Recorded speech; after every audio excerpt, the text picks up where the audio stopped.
Few moments I will teach you how to act with boldness, move with certainty, and break through every obstacle. You are more powerful than you act. You walk through life as if your hands are tied, but have you ever truly tested your own strength?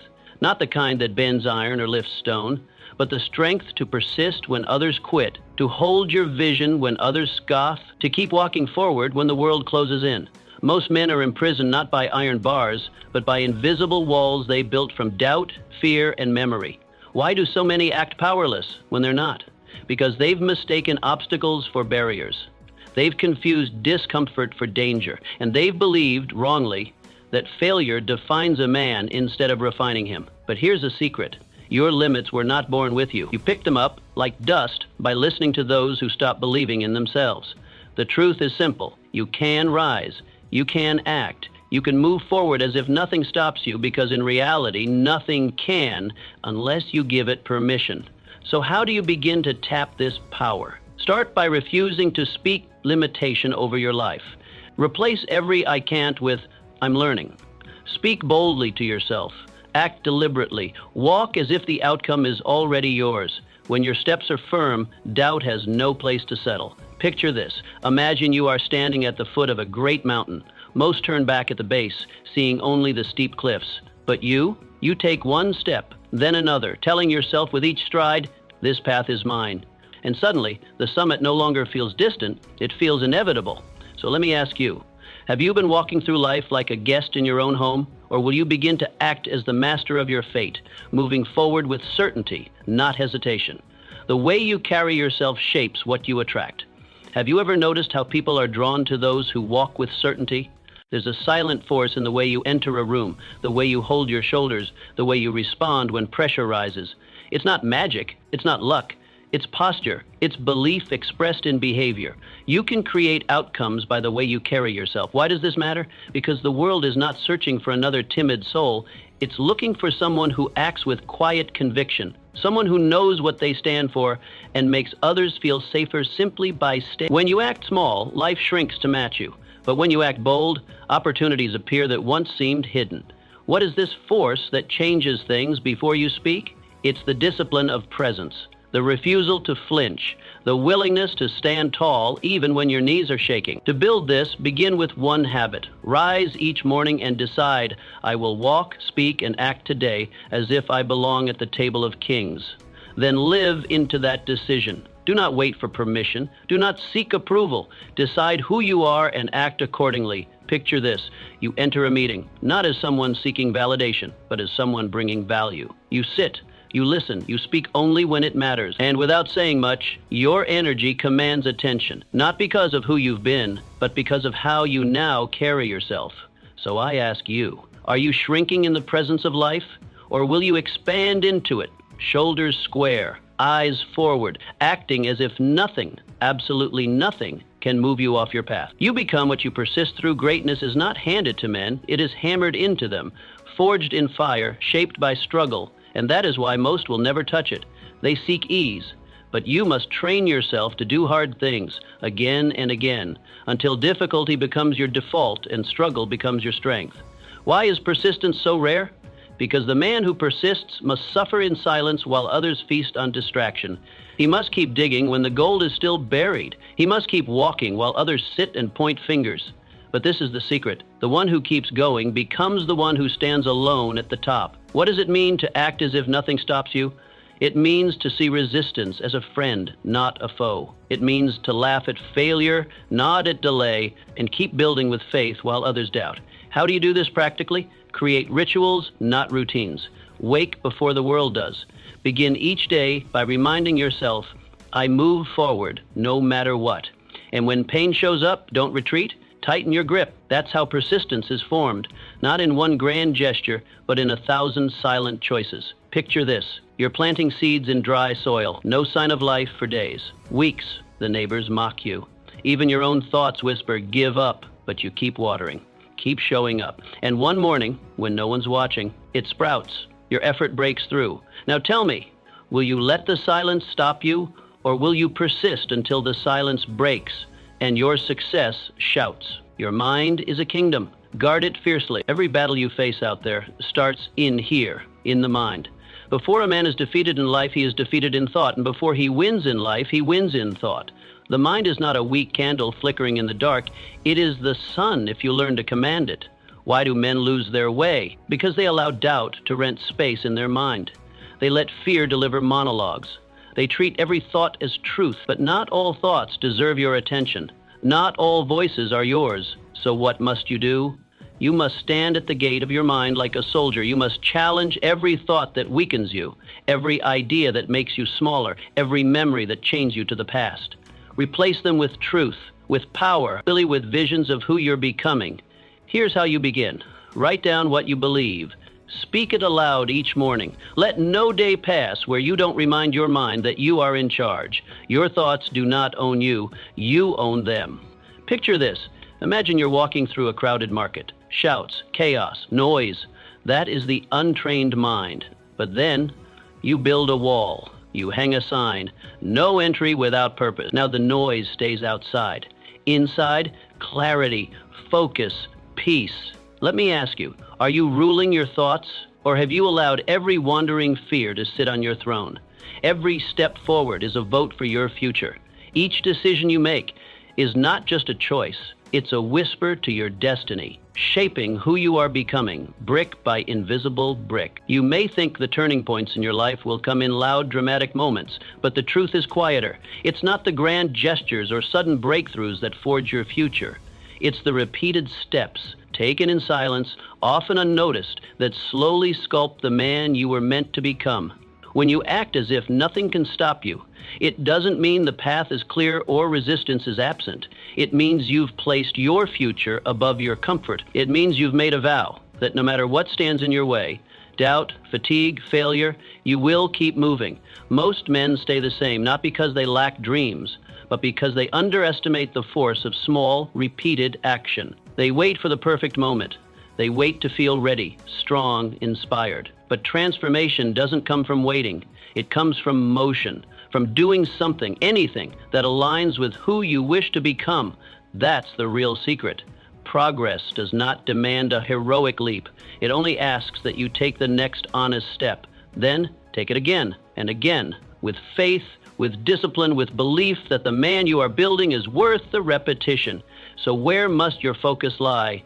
On momentum, not speed. On discipline, not drama. On repetition, not reward. One decision repeated with intention becomes a habit.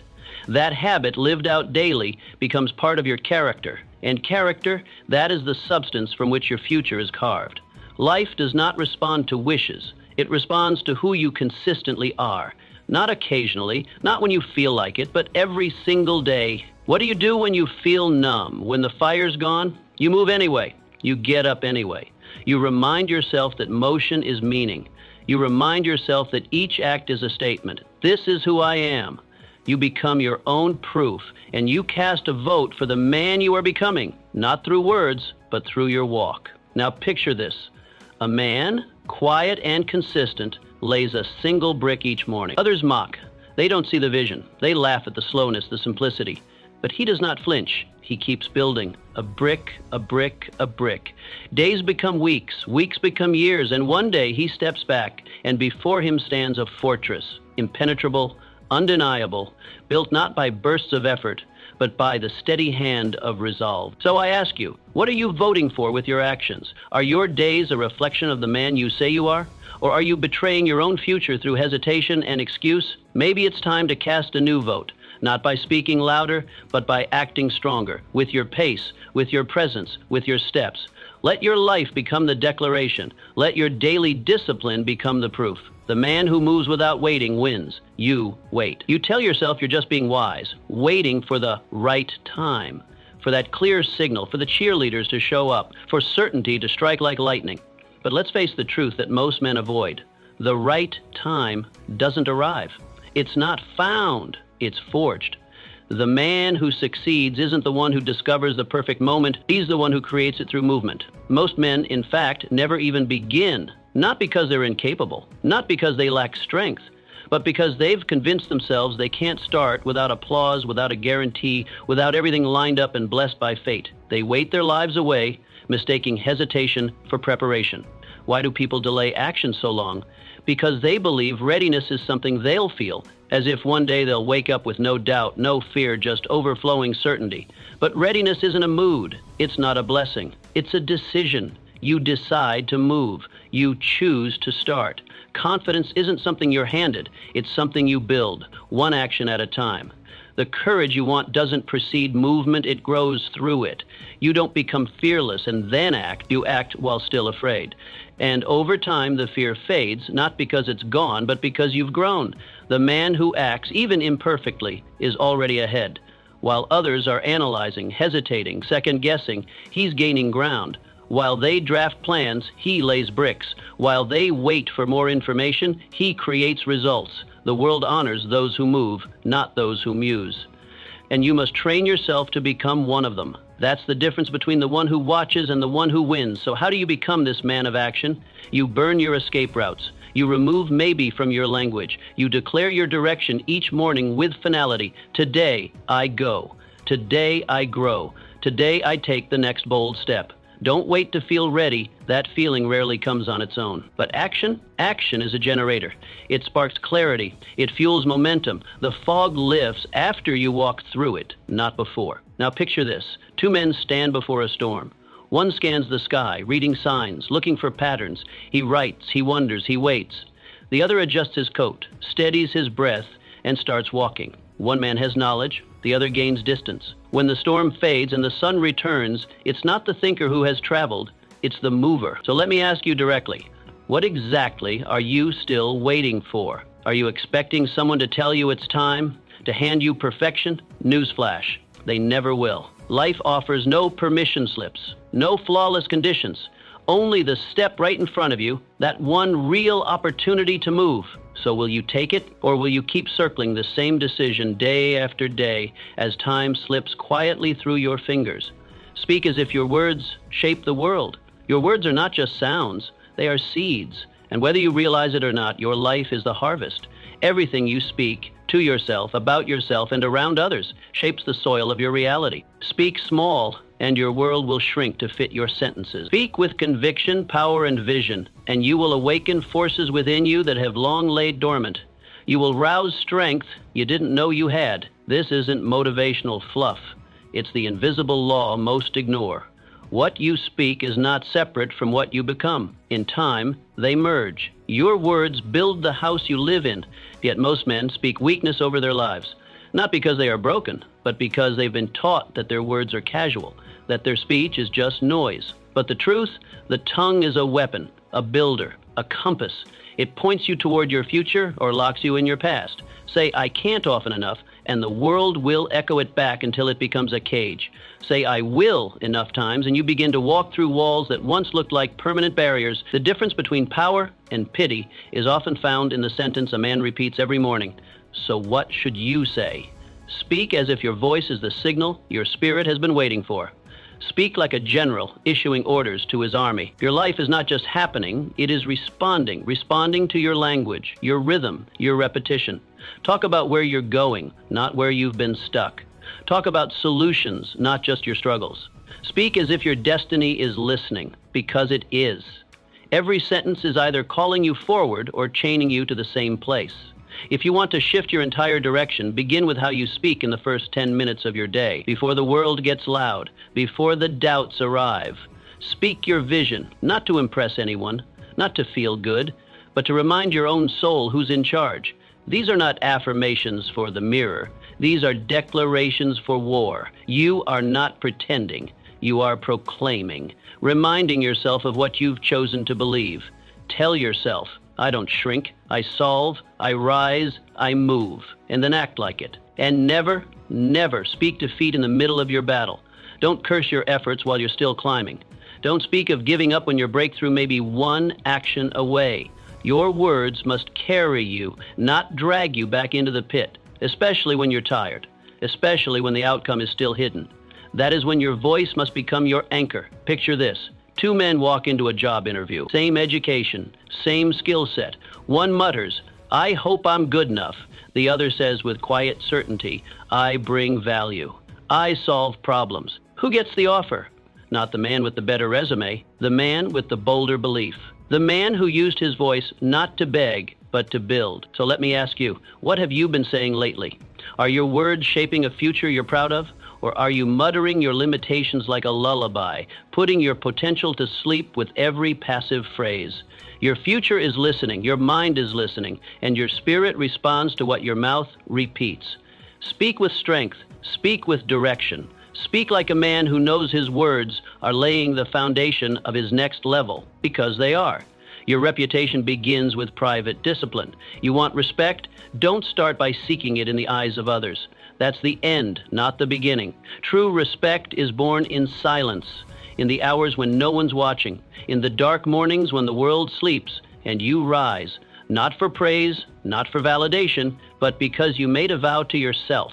The man who commands admiration in public is the one who has already won 1,000 unseen battles in private. The way you train, the way you think, the way you speak to yourself when there is no applause, that is what shapes the man others will one day admire.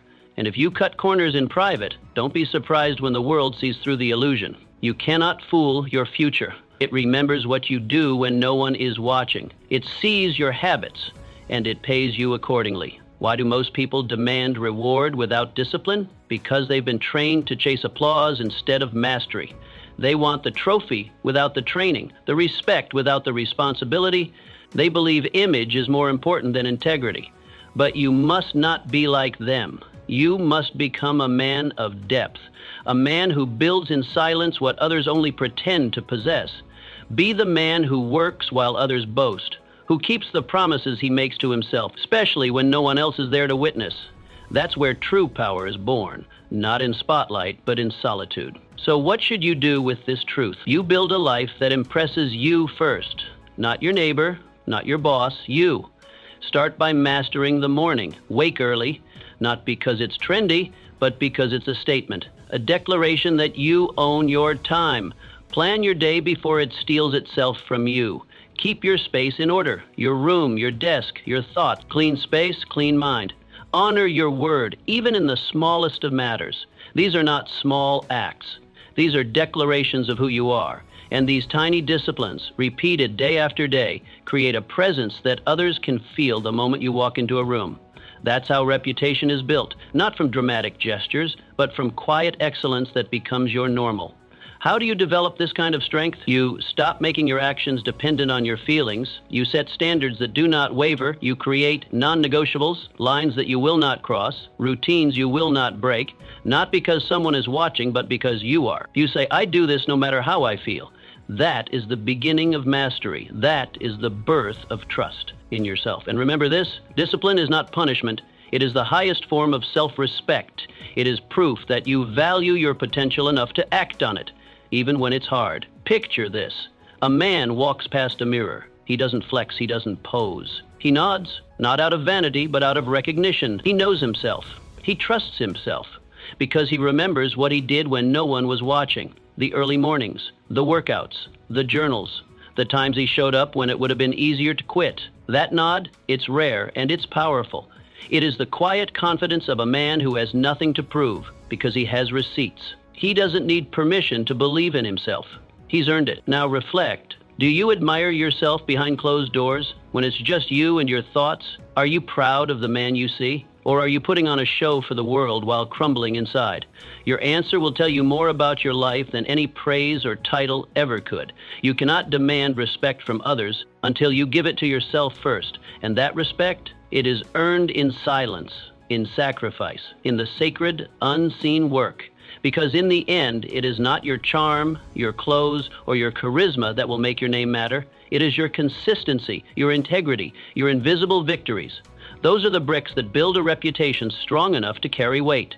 So choose wisely what you do when no one's watching, because that is where the foundation of a powerful life is laid. Confidence is earned by keeping your word. You want to walk boldly through life? You want to act like nothing can stop you? Then there is one place you must begin. Keep your word to yourself.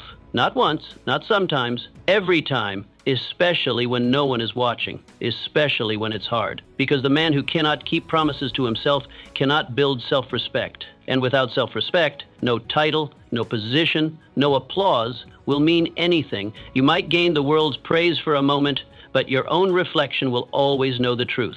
And if you don't believe in you, that crown you're chasing will fall from your head the first time the winds of doubt blow. Self-respect is not a luxury, it's your armor. Why do so many men struggle with confidence? Because they believe it's something you're born with, that some men just have it. But confidence is not gifted, it is forged. It is a reward you earn when your actions match your intent. Every time you say, "I'll do it," and you actually do, you're engraving trust into your nervous system. You're sending proof to your brain that your word is law, and that law becomes your backbone. That is how men rise, not by noise, not by pretending, but by doing, quietly, repeatedly. And what happens when your words and actions finally align? Something rare. You begin to trust yourself. You stop second-guessing. You stop over-explaining. You move through life with a kind of quiet strength. Not arrogance, but assurance. It's in the way you walk, the way you enter a room, the way you speak. You don't announce what you'll do. You don't need to. You've made a habit of proving it, and that speaks volumes. People feel it, and slowly the world starts to trust you too, not because you demanded respect, but because you demonstrated integrity. So how do you begin building this kind of unshakable confidence? Don't start by trying to conquer the mountain. Start with one step, one promise. Make one simple commitment to yourself each morning. I'll wake up at this time, I'll read these pages, I'll complete this task, and then keep it. Not because you feel like it, because you said you would. Let that promise matter more than your mood. Then tomorrow, add another, then another. Slowly your day becomes a series of small victories, and those victories stack. Speak them aloud. Let yourself hear your own progress, not to brag, to build. You are training your mind to believe in you. Picture this.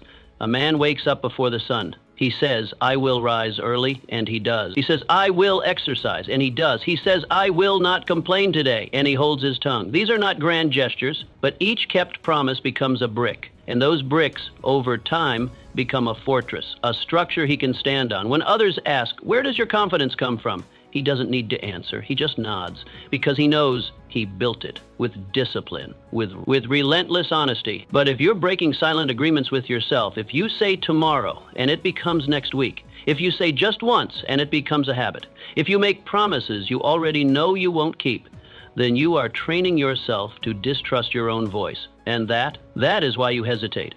That is why you feel stuck. It's not the world. It's the fracture between what you say and what you do. That's where insecurity is born. And the only way to heal that is not with inspiration, but integrity. So let me ask you this. Can you trust you? Strip away the noise. Forget the mask you wear in public. When it's just you, no audience, no pressure, are you a man of your word? Or are you still breaking the most important contract in your life, the one you made with yourself? Because here's the truth most never tell you. Confidence doesn't begin in your posture.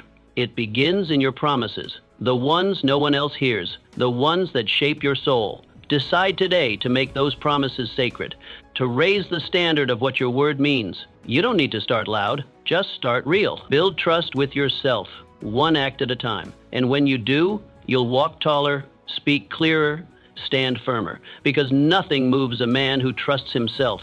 That is where unshakable confidence lives, not in your voice, but in your follow-through. And once you have that, you won't need to act like nothing can stop you. You'll know nothing can. Walk with purpose, even before you know the path. You don't need to see every step. That's not how the journey works. You simply need to take the next one, with purpose, with conviction, with a sense that even though the entire path is not revealed, you are moving in the right direction. The man who walks in circles, second-guessing every move, endlessly analyzing, waiting for a sign, waiting for the fog to lift, never gets far. He mistakes hesitation for wisdom, but time passes anyway, and his indecision becomes its own decision. But the man who walks with direction, who steps forward into uncertainty with resolve, he begins to stir something greater. He may not know where the trail leads, but each step carves it into existence. He moves mountains, not because he sees the peak, but because he refuses to stop walking. Why do so many hesitate? Because the unknown terrifies them, because they've been told that certainty is safety, that you must have every answer before you act, that the road must be laid out in full, lit from end to end. But that's not how life rewards you. That's not how purpose is discovered. No man has ever seen the entire path before he began the climb. No legend was born with a perfect map. Purpose is not waiting at the summit. calling your name. It is forged in the ascent, in the struggle, in the steps taken without applause, without clarity, without approval. And the longer you wait for everything to align, the further you drift from the life that could have been yours. So what should you do when the way is unclear? Choose. Choose a direction. Pick a mission, not in desperation, but in discipline. You do not move with panic. You move with poise, not with fear, but with fierce intention.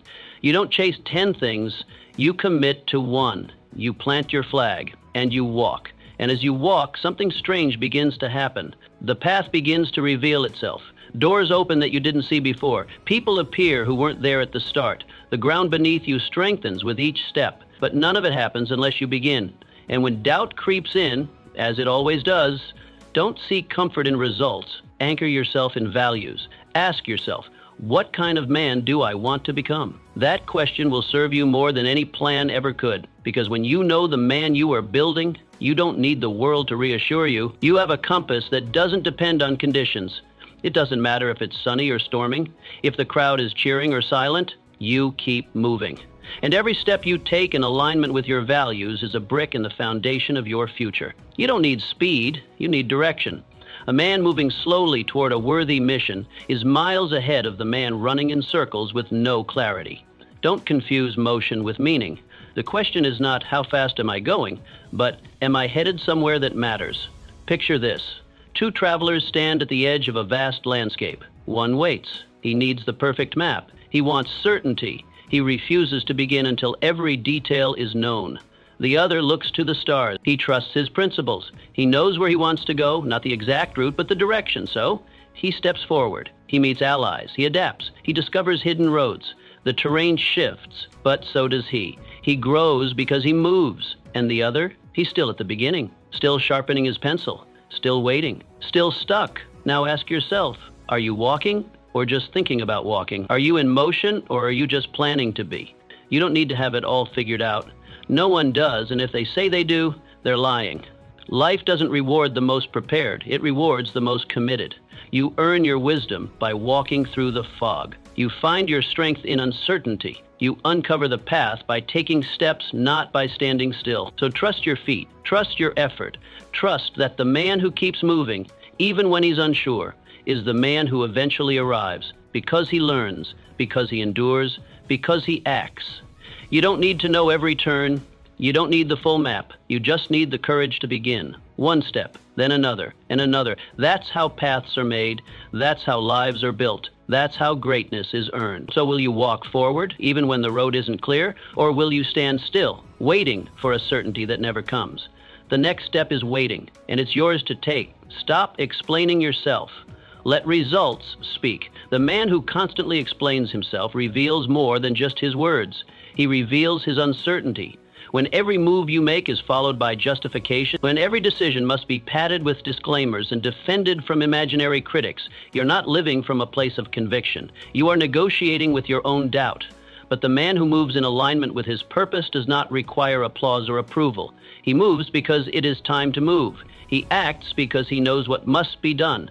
The world may not understand him, may even question or mock him, but he does not shrink because he is not here to convince the crowd. He is here to build. Why, then, do so many feel the need to explain themselves? Why the endless disclaimers, the hesitations, the justifications? It is not always weakness, but it is often misplaced energy. At the root, it's a hunger for validation, a desire to be seen, to be understood, to be affirmed, especially by those who have no stake in your future. But here's the harsh truth. If you're always adjusting your course based on outside opinions, then your mission is no longer your own. You've handed the wheel to people who are not on your journey. You've given them authority they didn't earn. And now they shape your path without ever taking a single step beside you. Let this be your reminder. Your life is not a group project. Your calling is not a committee decision. The people who question your path don't carry your burdens. They don't wake up with your worries or stay up with your dreams. They don't know the prayers you've whispered, the sacrifices you've made, or the battles you've fought in silence. So why should their doubts define your direction? You must learn this truth early. The more you try to explain your way into approval, the more you dilute your own power. You begin to bend, to shrink, to soften your voice until it's no longer your own. And once you start tailoring your truth to please the crowd, you lose the clarity that was meant to carry you forward. Conviction becomes compromise. Vision becomes vague. But it doesn't have to be this way. How do you break this habit? You start by believing deeply in your own decisions. You act with clarity, not with arrogance, but with quiet strength. You trust the preparation behind your step.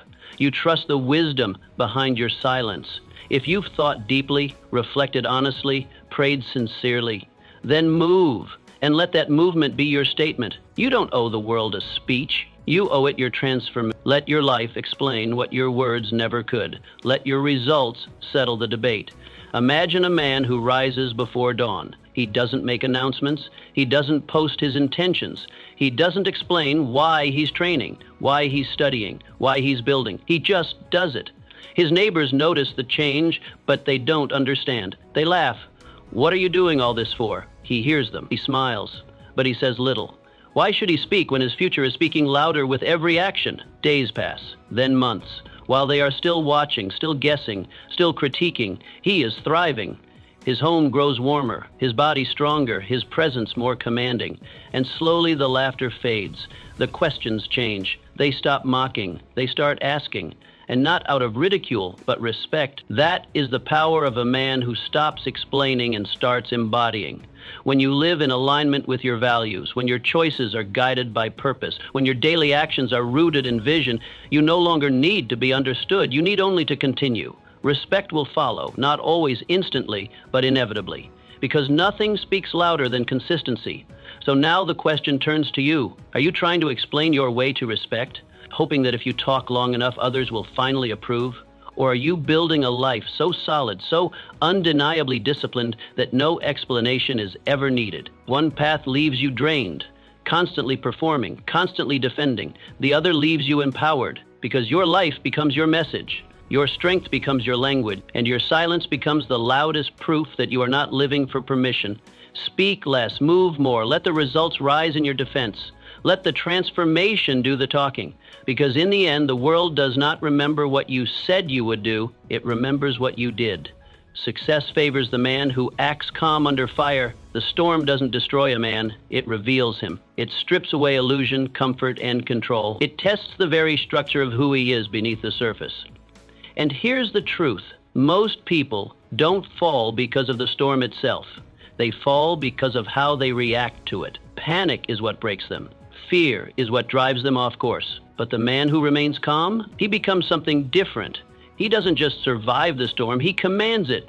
While others run, shout, or shut down, he stands still, grounded, centered, like the eye of the storm, because he knows something they don't, that the man who holds his ground owns it. Why is calm so powerful? Because pressure is the great separator. It divides the men who rehearse strength from those who possess it. It exposes who is real and who is merely performing. When everything is smooth, everyone looks composed. Everyone talks big. But when the temperature rises, when things go sideways, only the prepared endure.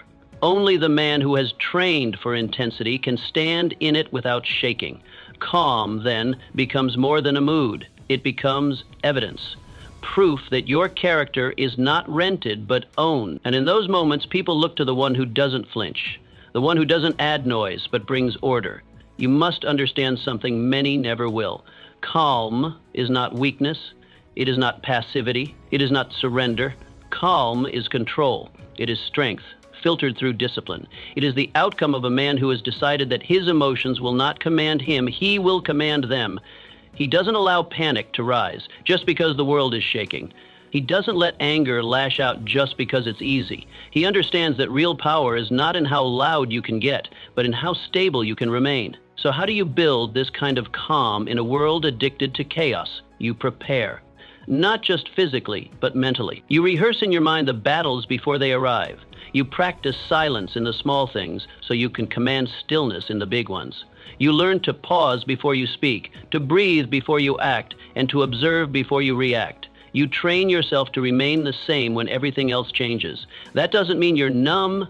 It means you've mastered the art of response over reaction. You learn to spot the warning signs in yourself, the tightening jaw, the racing mind, the clenched fist, and instead of letting them drive you, You slow them down. You turn inward and remind yourself, I will not give this moment my peace. That's discipline. That's training. That's strength. Because anyone can be calm when it's easy. But to be calm when it's not, that is what separates a man of power from a man of noise. Picture this. You're part of a team. A crisis erupts. Everyone is shouting. People are blaming each other, scrambling for answers, throwing fuel on the fire. Chaos rises. Emotions spike. But you stay quiet. You don't speak to be heard. You speak to bring direction. You breathe. You watch. You think. And then, at the right moment, you speak. Clear, steady, intentional. And the room shifts. The noise drops. Eyes turn toward you, not because you overpowered them, but because you were the only one not overpowered by emotion. That's what calm leadership looks like. That's what command feels like. Not thunder, but grounding. And here's what happens next. People begin to trust you, not just in the moment, but beyond it. They remember how you acted when it mattered most. They remember your stillness, your composure, your clarity. And that becomes your identity. You become the one others lean on when the pressure rises. Not because you have all the answers, but because you are unshaken in the search for them. So ask yourself now, honestly, are you training your calm like a muscle? Are you practicing peace when it's quiet so you can carry it when it's loud? Or do you let your emotions hijack your power at the first sign of resistance? Do you throw your strength away the moment something doesn't go your way? Because life will not ask you if you're ready before it tests you. The storm will not knock politely. It will slam your door open and expect a response. And in that moment, your preparation, or lack of it, will be exposed. Let your calm be your weapon. Let your stillness be your strength. Let your presence be the anchor that holds firm when everything else sways. The man who keeps his peace under pressure owns more than the moment. He owns himself. And once a man owns himself, there is nothing that can truly shake him. Be the man others count on, not the one who crumbles. There's a rare kind of man whose very presence brings steadiness. He walks into the room and something shifts, not because he's louder than the rest, not because he demands attention, but because he's anchored, grounded, dependable. When things go wrong, when chaos breaks loose, when tempers flare, when plans collapse, people look to him. Not because he has all the answers. Often he doesn't. But what makes him different is this. He never runs. He shows up. He stays calm. He becomes the foundation others lean on when their own legs start to shake. And that kind of presence isn't built in comfort. It's built in fire. Why do most men avoid this kind of responsibility? Because being dependable means carrying weight. It means letting others lean on you when they can't stand on their own. And that terrifies them. They fear pressure. They fear being the one everyone turns to in moments of crisis. Because in those moments, there's no hiding, no room for excuses. You're either solid or you're not. But what they fail to see is that pressure is not the enemy, it is the forge. It is the heat that tempers steel, the resistance that reveals strength. The very thing they avoid is the very thing that could build them into someone worth following. You don't need to be perfect to be reliable. You don't need to have all the skills or the flawless plan. You just need to show up, especially when it's inconvenient. You need to keep your word when it would be easier to break it. You need to carry out the task when no one's applauding, no one's thanking you, and no one's watching. And over time, that simple act, consistency, becomes something far more powerful. It becomes respect. And respect is not flashy, it's not quick, but it lasts longer than charisma, and it reaches deeper than charm. A man who's consistent becomes someone others feel safe around, not because he protects them from everything, but because they know he'll be there through anything. That's how leadership is born, not through declarations or authority, but through reliability, through a proven history of showing up, standing firm, and doing what needs to be done, without complaint, without show, and without needing to be celebrated. So how do you become that kind of man? You start small. You make a promise to someone, and you keep it. You say you'll help, and you follow through. You commit to a goal, and even when it's uncomfortable, even when no one would notice if you backed out, you don't. You develop a habit of showing up when others fade. And when things get hard, because they will, you don't disappear. You double down. That's how you build a foundation, not just for yourself, but for the people who will one day need to lean on you. Imagine this. There's a family crisis. Emotions are high. Things are falling apart. One man panics. He lashes out, makes excuses, points fingers, says it's not his fault. Another man steps forward, quietly, calmly. I've got it, he says. No drama, no spotlight. He handles the logistics. He communicates what's needed. He helps people breathe. He finds the next step and takes it. Not because it's easy, but because it's right. He becomes the calm in the storm, the rock in the flood. And in the years that follow, people may not remember every word he said, but they remember how he made them feel. Safe, steady, seen. That's the man people remember. The man who made chaos feel a little less chaotic, who didn't flinch under pressure, who didn't vanish when things got heavy. He didn't need applause. He didn't need to announce his role. He just did the job. So now the question is this: who are you when it counts? Are you the one people count on, or the one they hope doesn't get involved? Do people breathe easier when you show up or brace themselves? Because your legacy won't be built in the good times. It will be shaped in the hard ones. And it won't be measured by how many people cheered for you, but by how many could lean on you when it mattered most. This isn't about being the hero. It's about being present, reliable, grounded. Being the man others know won't disappear when the weight gets heavy. That's the kind of strength that builds families. That carries teams. That changes legacies. So step into it. Don't run from responsibility. Rise to it. Let pressure shape you, not shatter you. And build a reputation that doesn't need defending, because it's built on proof. Be the man who stays, the man who steadies, the man they can count on, always. Cut off the escape routes. Commit fully. Most people don't fail because they lack talent. They don't fall short because they weren't smart enough or capable enough. They fail because they leave the back door open. They plant their feet in two worlds: the world they want and the world they know. One step forward, one step in retreat. They build an escape plan before they've even begun. If this doesn't work, I can always fall back on that. As I get tired, I'll just pivot. If it gets too hard, I'll leave. And so they never give their full weight to the mission, never their full heart, never their full force. They keep a piece of themselves in reserve. And that piece, the part that refuses to commit, is what eventually costs them everything. To win at anything meaningful, you must burn the bridge behind you. You must act as if turning back is not an option. Because until that moment, your effort will always be divided. You'll hesitate, you'll compromise, you'll soften when it gets hard. But once you say, "This is it, I will make it work, or I will be made by the process," something shifts.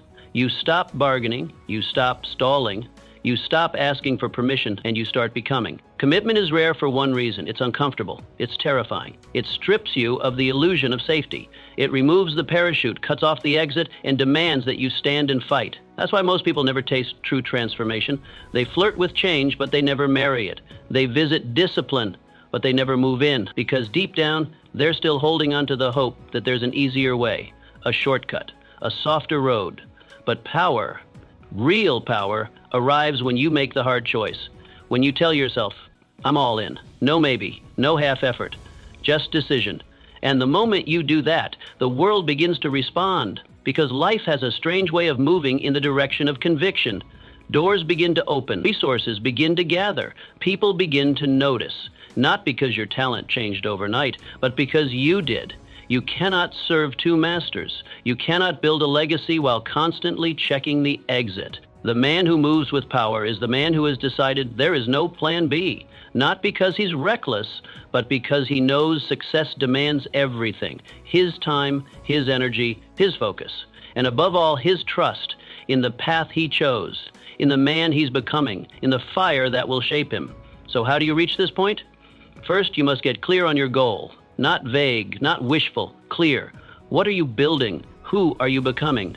Then you must strip away everything that competes with it: the distractions, the detours, the backup plans. You must raise the stakes.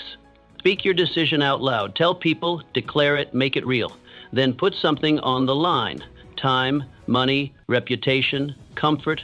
When your energy has no alternative direction, it becomes unstoppable.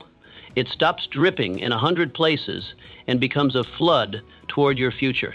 Picture it. A warrior steps onto the battlefield. Behind him, the bridge is burned, smoke rises, the flames are final.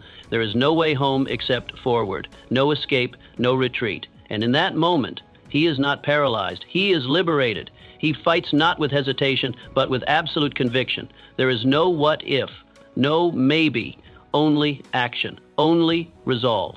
That is what makes him dangerous, That is what makes him unbreakable, because he's not conserving strength for tomorrow. He's using everything today. That's what gives you the edge. That's what makes you dangerous. You become the man who is not negotiating with fear, not entertaining excuses, not saving strength for another day. You give all. You become all in. And in that space, you become something more. You become the kind of man who finishes what he starts, the kind who keeps his word to himself, the kind who doesn't fold under pressure, because there is no other option but through. So now, take a hard look at your life. What escape routes are you still clinging to? What quiet lies are you telling yourself that make it easier to pause, delay, retreat? What bridges are still standing behind you, tempting you with the comfort of familiarity? And then ask yourself, what if you cut them off today? What if you decided right now that the way back no longer exists? Would you rise or would you run? This is the question that defines men, not their talent, not their upbringing, but their decision. The decision to commit fully. The decision to stand in the fire and say, I'm not leaving until I win, or I'm forged by the process. Burn the bridge. Walk forward. Make it real. And let the world feel the power of a man who has nothing left to lose because he's already decided to give it all. The world bows to the man with unshakable vision. Nothing commands life like a man with a clear vision. Not vague wishes, not half-formed ambitions, not the drifting dreams that flicker in and out depending on mood or mood swings, but a sharp, focused, definite picture of the life he is building. That kind of vision is a force. It makes the invisible visible. It gives shape to the formless. It makes the future real long before it arrives.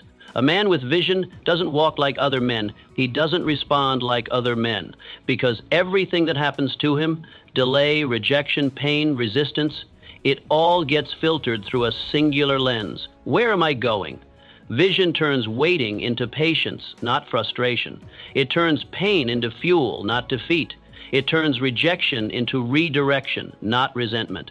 Because the man who sees clearly never panics when he's slowed. He knows exactly what he's building. He understands the arc of his own story. He sees how the temporary struggle fits inside the permanent outcome. And because of that, he can endure storms that would wreck lesser men. So why do most people wander? Why do they drift from one idea to another, chase one opportunity today and abandon it tomorrow? It's not because they're weak. It's because they never defined the destination. They never took the time to declare, this is who I am, this is what I'm building, this is where I'm going. And if you don't know where you're going, how can you know what matters today? How can you know which discomfort to tolerate, which habits to form, which battles to fight? The man with no vision says yes to everything and ends up with nothing. He confuses motion with progress. He exhausts himself trying to please, trying to prove, trying to chase things that don't even belong to his purpose. But the man with vision is different. He lives in alignment. He doesn't waste his energy explaining himself. He doesn't need validation for every move. His why is loud enough to drown out every distraction. When hardship hits, he doesn't ask, why me? He asks, what's next? Because he's not attached to comfort. He's attached to outcome. And when your vision is strong, every burden becomes bearable. Not because it's light, but because it's no noise, no opinions, just you and the truth. You go deep. You stop asking what you think you should want, and you start asking what you were born to do. Then you write it down, not just the numbers or the net worth, but how you feel in that life, how you walk into rooms, how you speak, how you lead, how you serve, what your days look like, what your evenings feel like, who you've become, not just what you've accumulated. And when it's written, revisit it daily. Let it become your North Star. When the world pulls at you with its demands, when failure stings, when fatigue creeps in, you return to the vision. You read it.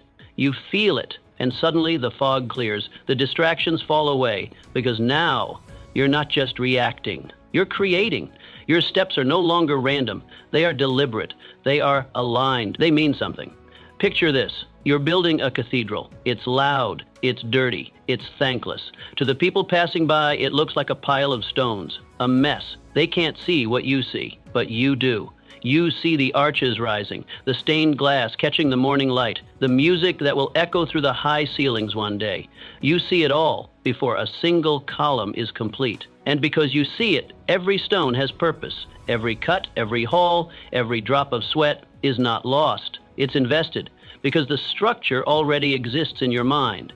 That's what vision does. It gives meaning to labor. It gives dignity to repetition. It turns struggle into strategy. And one day, when the walls rise and the windows glow and the cathedral stands complete, others will call it brilliance, but you'll know the truth.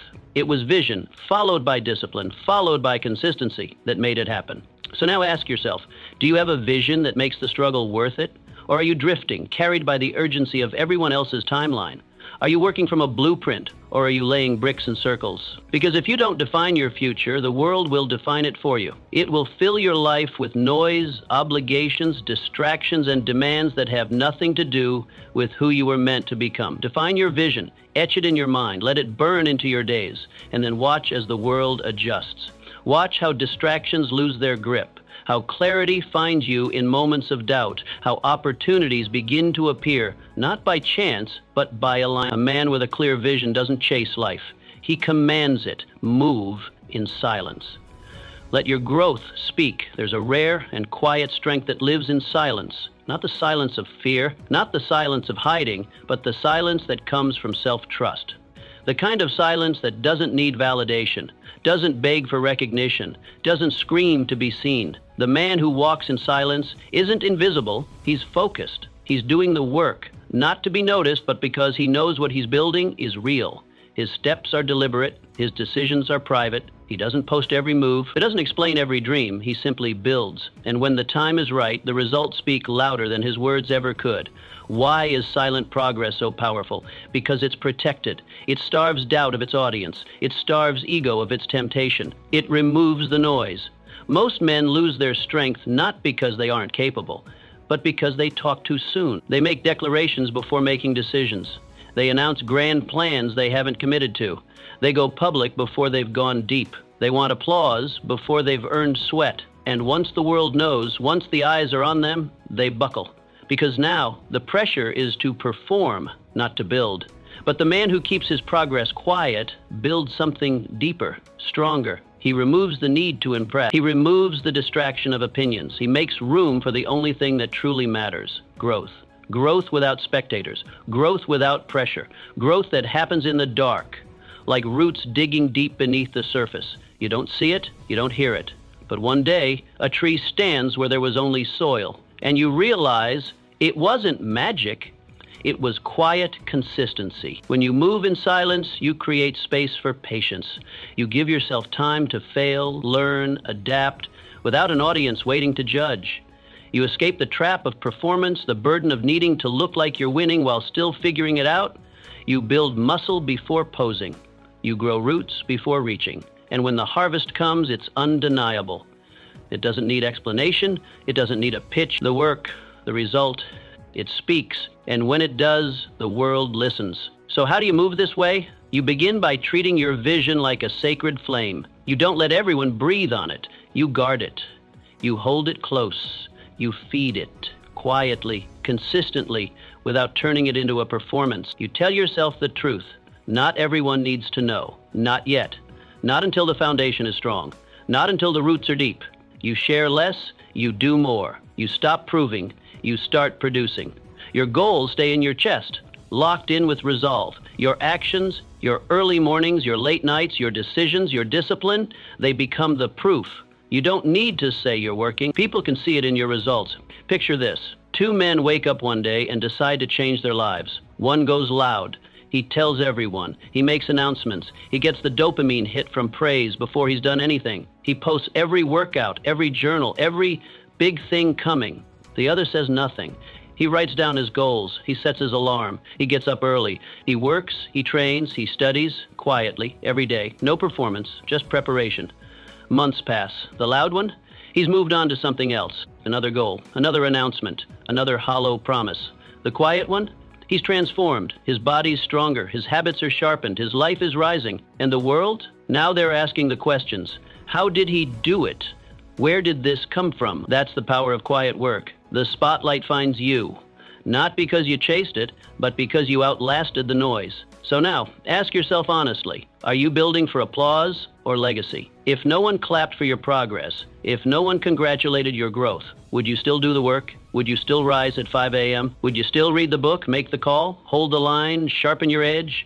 Or is your effort tied to being seen? Because here's the truth, the world is full of noise, and most of it is hollow. Echoes of people who want the rewards without the roots. But legacy? That's carved in silence, brick by brick, day by day. The loudest man in the room is often the one with the least to show. He needs to shout because his work does. But the man who builds quietly, when he walks in, the room changes. Not because he demanded it, but because his presence carries weight. You feel it in his posture, in his discipline, in his results. He doesn't need to explain himself. His life is the explanation. Be that man.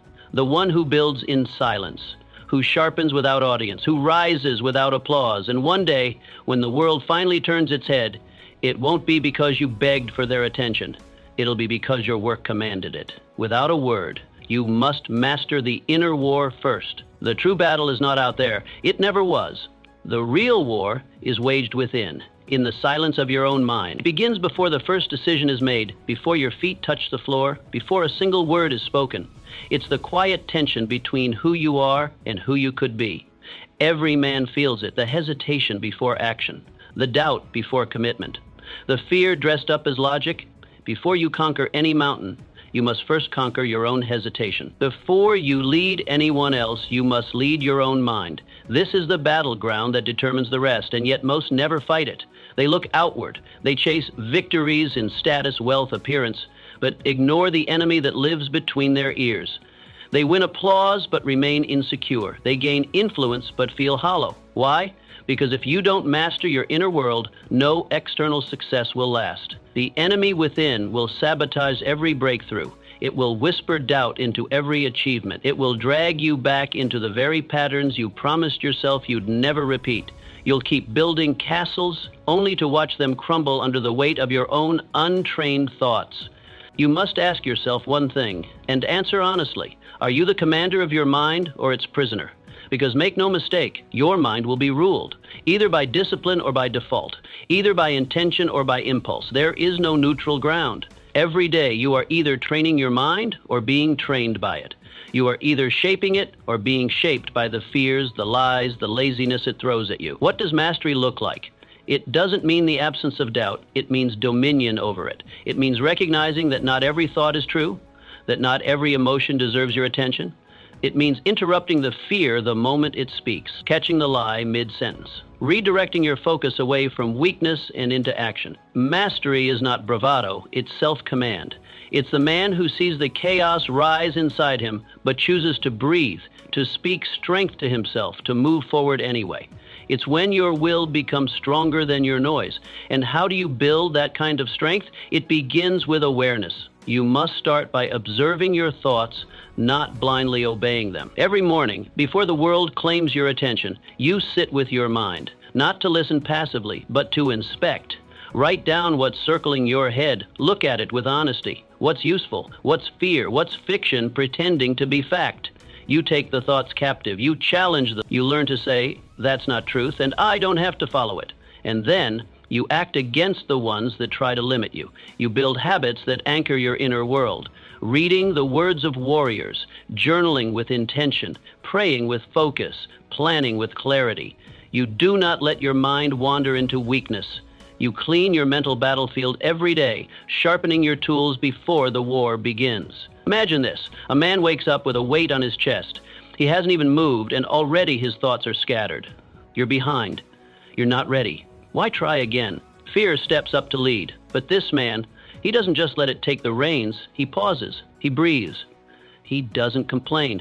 He reaches for something strong, maybe a book, a journal, a prayer. He reads. He reminds himself, this is my day. He speaks with authority, not to others, but to himself. And when he steps into the world, he walks like a man governed by conviction, not chaos. That's the difference. That's what separates strength from weakness. Because when fear rises, one man pauses but still steps forward. The other freezes, folds, or flees. One man chooses action in the face of uncertainty. The other lets uncertainty choose his steps for him. That is the real battle. Not whether you feel fear, but whether it commands you. The strong man responds. The weak man reacts. And your entire life will pivot around which of those two you become. So now take a hard look inward. Who is in control when the thoughts rise, when pressure hits, when plans fail? Do you fall into panic? Do you let the storm of your mind pull you under? Or do you rise, breathe, and take command? Because that's where greatness begins. Not in talent, not in appearance, but in mastery of the invisible war that most men never even try to fight. Win this war, and every other victory will feel like alignment, not accident. Lose this war, and no matter how high you climb, you will feel the weight of sabotage from within. So the question stands, when the voices rise, when the fear speaks, when the pressure tightens, who leads, you or the noise? Only one answer will change your life, and it begins the moment you decide to stop reacting and start ruling. Become immune to approval. Act from within. The man who depends on constant praise will never build anything real. He might appear confident, he might make noise, he might even rise quickly, but what he's building is hollow, fragile, because his foundation isn't purpose, it's approval. And when approval is your fuel, criticism becomes poison. When you rely on applause to move forward, the first whisper of disapproval becomes a chain. You hesitate, you shrink, you doubt yourself, not because your vision is flawed, but because someone else doesn't understand it. That is the danger of building your life on external validation. It makes you reactive, not resilient. But when a man's fuel is purpose, he becomes untouchable. Not arrogant, anchored, his strength doesn't rise and fall with the opinions of others. He doesn't crumble under gossip or glow only in praise. He knows who he is. He knows where he's going, and because of that, no outside voice, whether applause or attack, can shake him. He acts not to be seen, but because he believes. He moves not to impress, but because he's convicted. And that kind of man is rare. That kind of man is dangerous to fear, to conformity, to mediocrity. So why do so many become addicted to approval?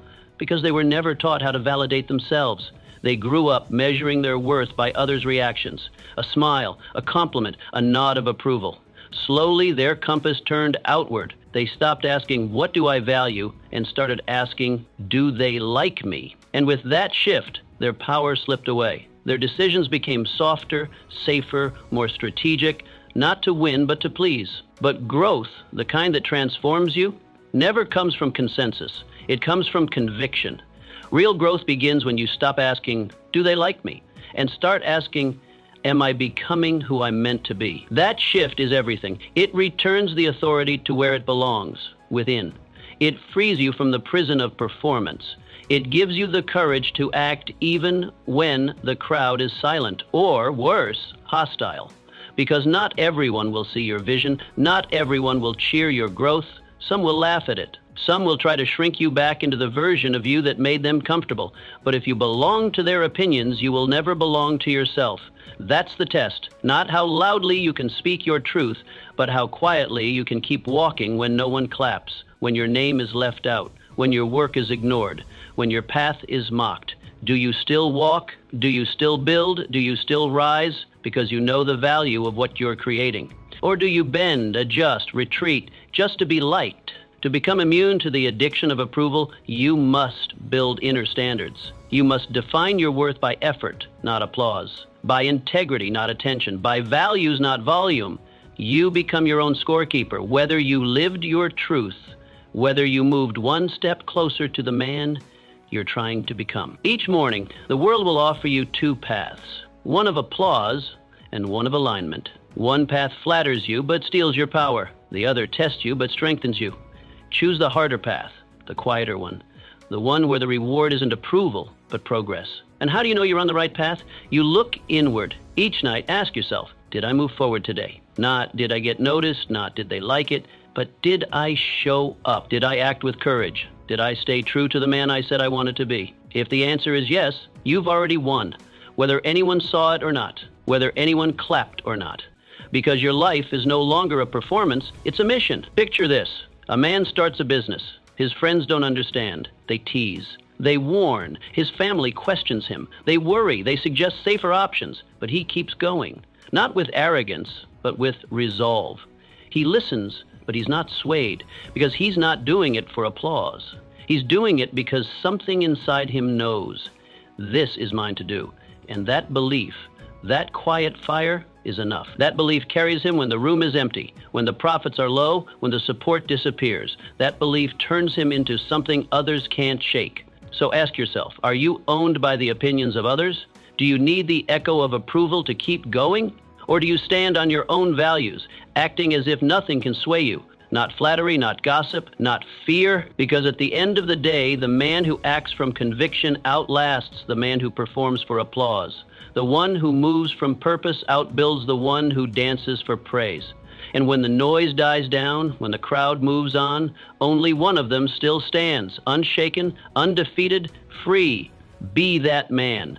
Stop chasing, start becoming. Most men sprint through life with their eyes fixed on a distant prize, chasing approval, status, validation, or some elusive version of success. They run fast, they grind hard, they burn out, and they wonder why the finish line always moves further away. What they don't realize is this: you don't get what you chase, you get what you become. Success isn't something you catch, it's something you attract. And the man who attracts success is not the one desperate for recognition, it's the one who already embodies the value others seek. But chasing is seductive. It feels active. It feels like progress. It convinces you that motion equals momentum, that being busy is the same as being effective. It's easier to run toward a reward than it is to stop and ask, am I becoming the kind of man who can handle this? Chasing lets you avoid that question. Building character requires stillness, reflection, sacrifice. But chasing just asks for speed. That's why so many people keep running in circles. They chase love without learning how to give it. They chase leadership without mastering self-discipline. They chase wealth without understanding responsibility. And so, even when they catch the thing they're after, they can't hold it. It slips through their hands because they never became the kind of person who could carry it. Becoming is different. Becoming is quiet. Becoming doesn't demand applause. It's not glamorous. It happens in the early mornings, in the uncomfortable moments, in the small invisible victories that no one sees. But becoming lasts because it's not based on luck or hype. It's rooted in transformation. It's not about getting what you want. It's about aligning with it. When you become the man who deserves it, the outcome arrives as a natural consequence, not as a lucky break. So what must you do if you want to stop chasing and start building? You shift your focus. You stop obsessing over the external rewards and start asking the deeper question, who do I need to become? You want wealth? Don't chase money. Become disciplined, train your habits, master your time, develop restraint, because the man who lives below his means, shows up on time, and adds value consistently is the man wealth gravitates toward. You want respect? Don't demand it. Become worthy of it. Be consistent. Keep your word. Show up when it's hard. Respect follows those who live with integrity. You want peace? Don't wait for the chaos to end. Become grounded. Learn to be still. Strengthen your inner world so no storm can move you. That's how you attract the life you want. Not through begging, but through becoming. And how do you begin this process? You make it daily, practical, grounded. You stop asking what you want and start asking what the man you admire does. What are his habits? How does he speak? How does he carry himself under pressure? Then you live those answers, not when life gets easier, not when motivation is high. Today, you make your habits reflect your future self. Your actions aren't about chasing an image, they're about building an identity. Imagine a man who wants to be trusted.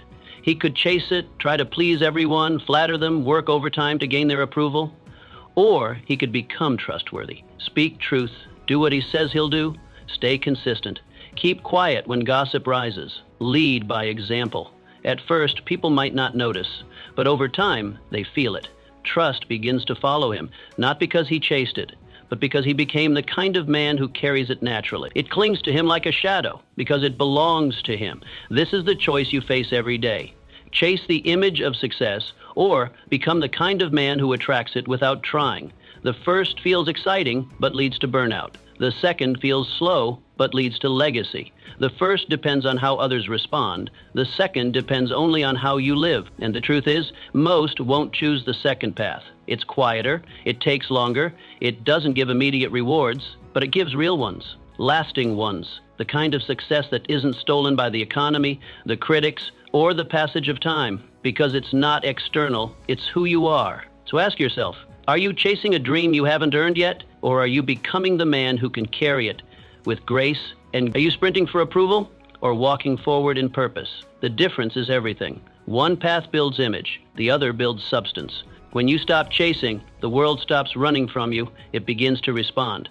not because you begged for it, but because you became ready. That's the quiet, powerful truth. Success doesn't come to the man who wants it most. It comes to the man who matches it, the one who becomes it from the inside out. Let that be you. The man who endures wins when the excitement fades, when the applause dies down, when the quick wins vanish and you're left alone with the grind. That is when most men quit. They mistake the absence of noise for the absence of meaning. They assume that if no one is watching, it no longer matters. So they stop, they retreat, they let go of what they once claimed was important. But not you. You must endure, because the man who endures when others fold, the man who keeps walking when the path grows steep, when the air grows thin, when the voices disappear, is the man who claims the prize. Not the man who starts loud, but the one who finishes, quietly, powerfully, on his own 2 feet. Endurance is rare because its reward is not immediate. It doesn't offer instant validation. It doesn't feed your ego the way quick success does. It demands something deeper, patience. In a world addicted to speed, the man who moves slowly but deliberately becomes a stranger. He's misunderstood, overlooked. But make no mistake, time is his ally. And while others burn bright and fade, the one who endures burns steady, long, and in the end, he outlasts them all. Endurance isn't just about survival. It's not about dragging yourself through the mud, barely holding on. True endurance is excellence maintained over time. It's continuing to give your best, not when you're inspired, but when you're tired. It's staying sharp even when no one's watching. It's refusing to lower your standards, even when you could get away with it. That's the quiet discipline that separates the temporary from the timeless. Because anyone can give effort when it's easy.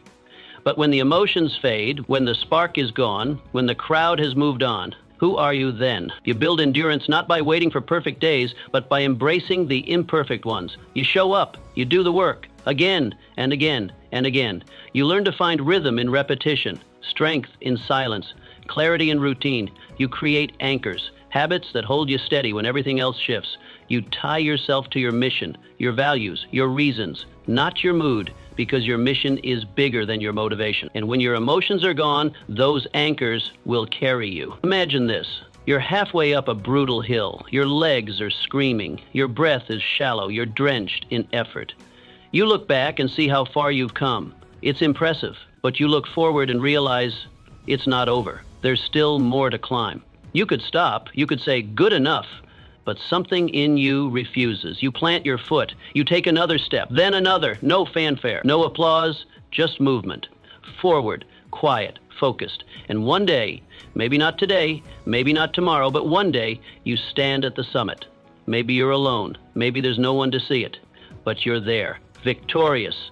Not because you never struggled, but because you never stopped. That's the power of endurance. It doesn't need an audience. It doesn't rely on emotion. It lives in your bones. It grows with every hard decision, every lonely step, every time you act, not because it's fun, but because it's necessary. The man who endures earns something no shortcut can buy: substance, depth, weight, a kind of inner strength that cannot be shaken, because it was built when no one was watching. So ask yourself, what do you do when it gets hard? Do you fold when the feelings fade? Do you abandon your goals when they become inconvenient? Or do you press on, knowing that storms don't last, but the reward of endurance does? Most men only commit until it's no longer exciting. But the one who keeps going, when the light dims, when the days blur, when the voice in his head says quit, he is building something rare, something lasting. And one day, when the race is done and the dust settles, his name stands. Because endurance is not about talent. It's not about luck. It's about resolve. It's about continuing to walk when your legs don't want to. About speaking truth when your voice trembles. About choosing consistency over chaos.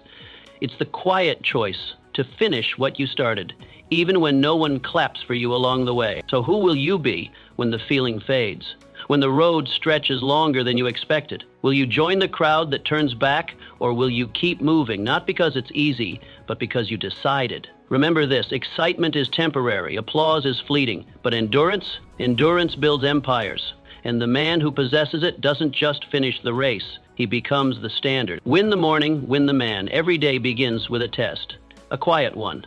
There's no judge, no alarm shouting its importance, no audience watching to score your performance. But it's there, before the noise of the world begins, before texts arrive, before the sun even stretches across the sky. It's the test of intention.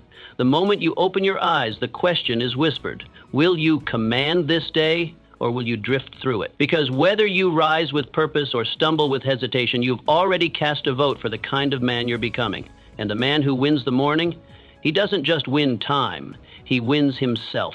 Why does the morning matter so much? Because it's the gate, the doorway to everything that follows. It's the moment where you either take control of your energy or let the world take it from you. But when you begin with intention, when you choose stillness before speed, presence before pressure, you become the architect of your life, not the passenger of your circumstances. Your morning is a mirror. It reflects the discipline, clarity, and values that will follow you into every meeting, every decision, every conversation.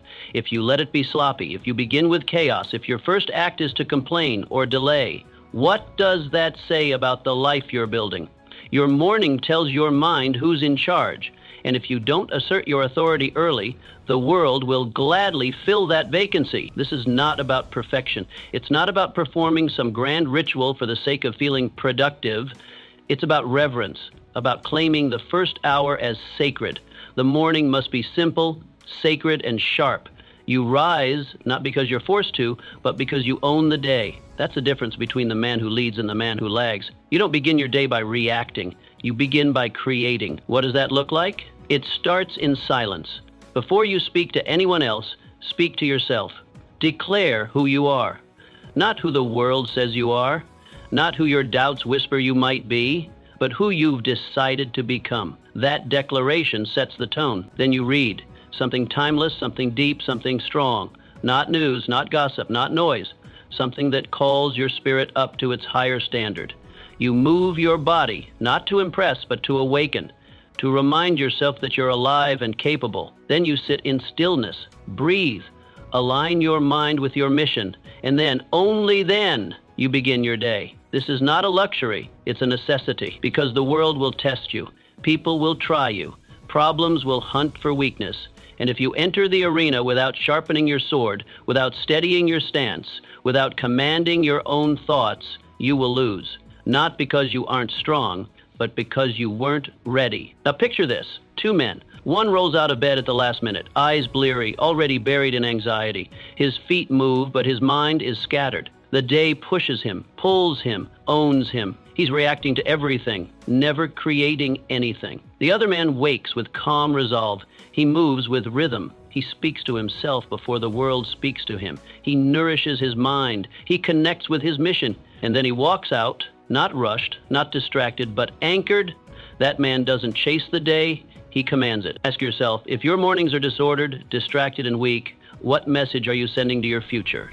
Every morning is a vote, a declaration, a signal to your future self saying, yes, I'm ready, I'm building something real, or no, I'm still hiding, I'm still drifting. There is no middle ground. You are either choosing mastery or you're surrendering to mediocrity. And if you think it doesn't matter, look closely at the men who rise with power. Look at the ones who seem to carry something different in their walk, in their words, in their work. It's not just genetics or luck. It's intention. It's the unseen hours. It's how they show up before anyone else is watching. This is your invitation, not to some hype-driven routine, but to sacred discipline. Not to prove yourself, but to build yourself. Because how you begin the day shapes how you meet its challenges, how you meet pressure, how you meet opportunity, and ultimately how you meet your own potential. Win your mornings, and you'll win more than time. You'll win the man you were meant to be. Every day you have the chance to rise, not just from sleep, but from average. Choose it. Stand in it. Live like the first hour matters, because it does, more than anything.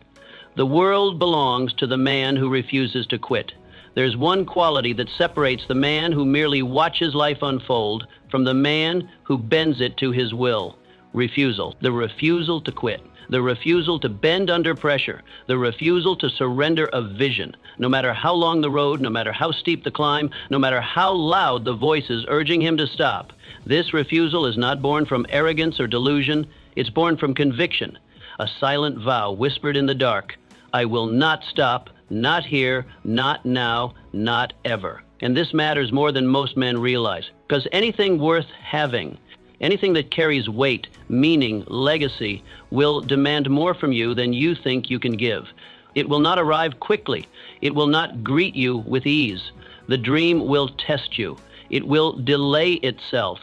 It will bruise your ego. It will ask if you're serious. And when the pressure increases, when the failures pile up, most will fold. They'll say it's not meant to be.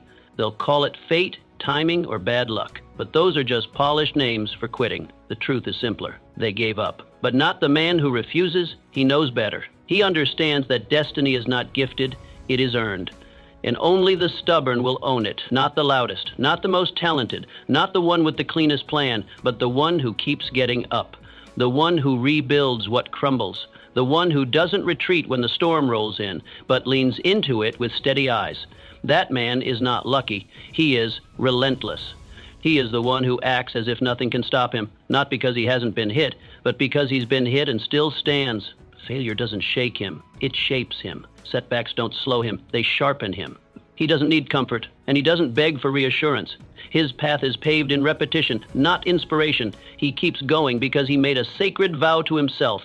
I do not stop. But how do you build this kind of steel? How do you become the man who does not break? You start by remembering what's at stake. Not the surface rewards, not the trophies or the applause, but the man you're building. Every day you choose to endure, you reinforce that man. Every day you quit, you weaken him. Strength and weakness are not moods, they are habits, and every choice you make is a rep. When others rest, you repeat. When others doubt, you do. When the excuses appear, you confront them with your record, your own proof. Keep a log of your effort. Track the nights you stayed in the fight. Look at it when you want to walk away. Let it shame your hesitation. Let it remind you, you've come too far to quit now. Imagine a builder. He lays stone after stone, day after day. Then a storm comes, fierce and unforgiving. It washes away his work. The structure collapses. Most men would curse the sky. They'd say it's a sign. They'd walk away and call it wisdom. But not this man. He returns the next morning, quiet, focused. He lays the first stone again. The rain may return. The storm may test him again. But so be it. He lays the stone again. Over time, the ground begins to change. It remembers him. The stones begin to lock. The foundation deepens. The structure begins to stand. Not because the storm stopped, but because the builder never did. This is the secret no one wants to hear. Most men stop just before the breakthrough. They put in months, sometimes years, and then quit, one step shy of the moment everything would have changed. They'll never know how close they were, and they'll spend the rest of their lives wondering if it was possible. That's a different kind of pain, the kind that follows you, the kind that whispers in quiet hours, what if you had just held on a little longer? So now ask yourself, what have you abandoned too soon? What vision, what path, what promise did you drop when it got heavy? And what if you were just one more day from the turn?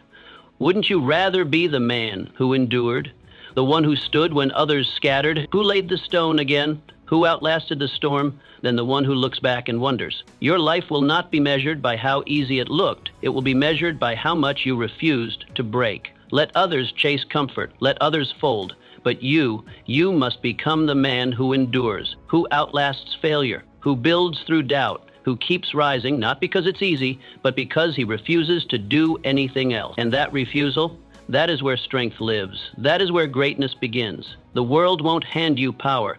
You must claim it.